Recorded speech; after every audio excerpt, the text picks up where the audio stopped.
আসসালামু আলাইকুম প্রিয় দর্শক, আশা করি আল্লাহর রহমতে সবাই সহি সালামতে ভালো আছেন। আমি আজকে বানাবো হোটেলের স্টাইলে মুগ ডাল রান্না। হোটেলে যেভাবে মুগ ডালটা রান্না করে সকালবেলা রুটি পরোটার সাথে খাওয়ার জন্য আমি একইভাবে মুগ ডালটা রান্না করছি। আশা করি পুরো রেসিপিটা দেখবেন, তাহলে বুঝতে পারবেন কীভাবে আমি মুগ ডালটা রান্না করেছি। তাহলে চলুন রেসিপিটা দেরি না করে শুরু করি। এখানে একটা প্যানে আমি দিয়ে দিলাম 1 কাপ মুগ ডাল। আমি মুগ ডালটা লো হিটে রেখে একটু তেলে নিব ভালো করে 4-5 মিনিট যাবত। প্রিয় দর্শক, আশা করি এই মজাদার সহজ এই সাধারণ রেসিপিটা আপনাদের ভালো লাগবে। যদি ভালো লাগে প্লিজ একটা লাইক এবং একটা কমেন্ট করবেন, আর প্লিজ আমার চ্যানেলটা সাবস্ক্রাইব করে আমার সাথে থাকার জন্য অনুরোধ করবো। প্লিজ 4-5 মিনিট লো হিটে রেখে আমি মুগ ডালটা আমি এইভাবে টেলে নিয়ে নিছি। এবার আমি গরম অবস্থাতে ডালগুলা ধুয়ে পানি জ্বরে একটা স্টিনারে রেখে দিয়ে দিলাম। তারপরে আমি এখানে দিয়ে দিলাম ওয়াটার কাপের মতন কর্ন অয়েল। আপনারা যে কোনো তেল দিয়ে রান্নাটা করে নিয়ে নিতে পারেন। তেল গরম হওয়ার পরে দিয়ে দেবো একটা তেজপাতা, 2 টুকরো দারুচিনি, 4টা ছোটো এলাচ আর 5টা দিয়ে দিলাম লবঙ্গ। মশলাগুলো জাস্ট হালকা একটু ভেজে নিব, যেহেতু তেলটা আমার অলরেডি গরম হয়ে গেছে। বেশি ভাজলে কিন্তু মশলাগুলো জ্বলে যাবে। হালকা একটু ভেজে নেওয়ার পরে আমি এতে দিয়ে দিব একটা বড় সাইজের পেঁয়াজ দিয়ে পেঁয়াজগুলো আমি জাস্ট একটু 2-3 মিনিট যাবত নরম করে নিব। পেঁয়াজ বাদামি কালার করার প্রয়োজন নেই। এভাবে আমি চুলার হিটটা হাই থেকে কমে রেখে, মানে মিডিয়াম হাইতে রেখে 2-3 মিনিট যাবত একটু নরম করে নিয়ে নিলাম। তারপর আমি দিয়ে দিব আধা টেবিল চামচ আদা বাটা আর আধা টেবিল চামচ রসুন বাটা।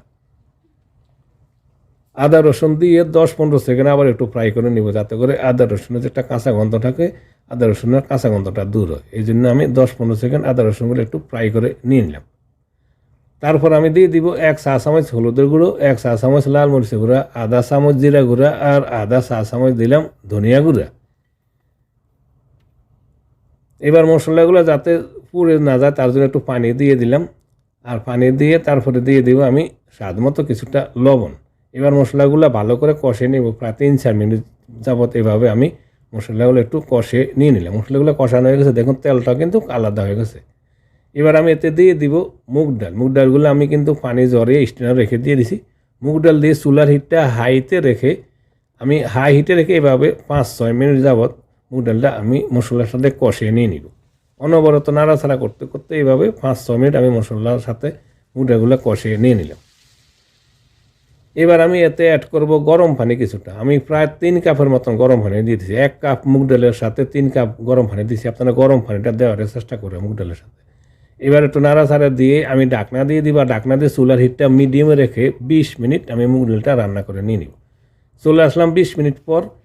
এর মাঝে অফ ক্যামেরা আমি 2বার নাড়া দিয়ে দিচ্ছি। মুগ ডালটা এমনভাবে রান্না করতে হবে যাতে নরম হয় কিন্তু গলে না যায়। আমি আপনাদেরকে চেক করে দেখাই, মুগ ডালটা কিন্তু নরম হয়েছে কিন্তু গলে নাই, তাহলে কিন্তু সুন্দর লাগবে না। এবার আমি দিয়ে দিলাম আস্ত 3টা কাঁচামরিচ দিয়ে আমি আবার ঢাকনা লাগিয়ে দিব। লাগিয়ে দিয়ে আরও 2-3 মিনিটের মতো একটু রান্না করে নিব, যাতে করে কাঁচামরিচের ফ্লেভারটা একটু বাইর হয়। চলে আসলাম প্রায় 3 মিনিট পর। মুগ ডালটা মাখা জল হয়ে গেছে, দেখুন বেশি জল রাখে নাই, মাখা অবস্থা। কিন্তু ঠান্ডা হলে আরেকটা কিন্তু গাঢ় হয়ে যাবে। তারপর আমি এক সাইডে রেখে দিব। আর অন্য একটা ছোটো প্যান নিয়ে নিলাম বাগার দেওয়ার জন্য। প্যানে আমি দিয়ে দিলাম প্রায় 3 টেবিল চামচের মতো সরিষার তেল। এই বাগাটা কিন্তু সরিষার তেল দিয়ে ভালো হয়। তারপরে দিয়ে দিলাম 3টা শুকনা মরিচ আর একটা পেঁয়াজ কুচানো আর 4-5 কোষ রসুন। এবার আমি চুলার হিটটা মিডিয়ামে রেখে একটু লাড়াচাড়া করে এভাবে পেঁয়াজের বুড়নগুলা একটু বাদামি কালার করে নিয়ে নেব। চুলার হিটটা কিন্তু বেশি করা যাবে না, তাহলে এর গ্রানটা কিন্তু ভালোভাবে বাইরে হবে না। মিডিয়াম লইতে রেখে আমি বুড়নটা গ্রান করে নিয়ে নিছি। আর এবার আমি দিয়ে দিলাম ডালে দিয়ে এবার নাড়াচাড়া দিয়ে দিব। নাড়া দিয়ে ডালের সাথে আমি মিশিয়ে নিব। যদিও এখানে কিছু তেলটা বেশি হয়েছে, হোটেলে কিন্তু এভাবে বানায়, তেলটা বেশি হয়েছে সমস্যা নেই। আপনার খাওয়ার সময় উপর থেকে তেলটা কিন্তু চামচ দিয়ে পালিয়ে দেওয়া যায়।